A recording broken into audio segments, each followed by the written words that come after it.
एक छोटे से गांव में एक वृद्ध विधवा माँ थी, जिनका जीवन बहुत ही कठिनाइयों से भरा था।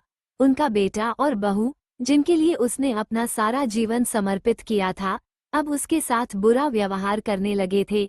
हर सुबह जब माँ उठती, तो उनके सामने वही सवाल रहता, आज मैं क्या खाऊंगी। लेकिन बेटे बहू ने उसे इतना तंग कर दिया था कि अब वो एक एक रोटी के लिए तरसने लगी थी। रोटी का टुकड़ा भी अब उसकी आंखों में आंसू ले आता। हर रोटी उसकी उम्मीद और प्यार का प्रतीक थी, पर घर में उसे वो सम्मान नहीं मिलता था जिसका वह हकदार थी। दिन गुजरते गए, माँ अकेली, भूखी और निराश होती गई। वो याद करती अपनी जवानी, जब उसने अपने बेटे को गोद में उठाया था, उसके पहले शब्द सुने थे, और अब वही बेटा उसे एक रोटी तक देने से कतराता था। यूट्यूब लेकिन इस दर्दनाक दौर में भी वो हार नहीं मानी।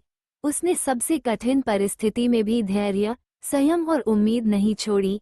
एक दिन गांव में एक बुजुर्ग व्यक्ति आया। उसने देखा कि वृद्ध माँ भूखी बैठी है। उसने पूछा, क्या तुमने आज खाना खाया? माँ ने केवल आंसू भरी आंखों से सिर झुकाया।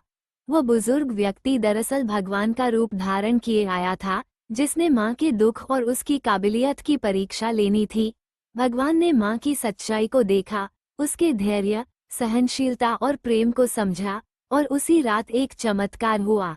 सुबह होते ही गांव के लोगों ने देखा कि माँ के घर पर बहुत सारा खाना, अच्छे कपड़े और कुछ पैसे रखे हुए थे, सब कुछ बिना किसी ने देखा या सुना दिए। यूट्यूब बेटा बहू शर्मिंदा हो गए। उनके दिल में पानी भर आया।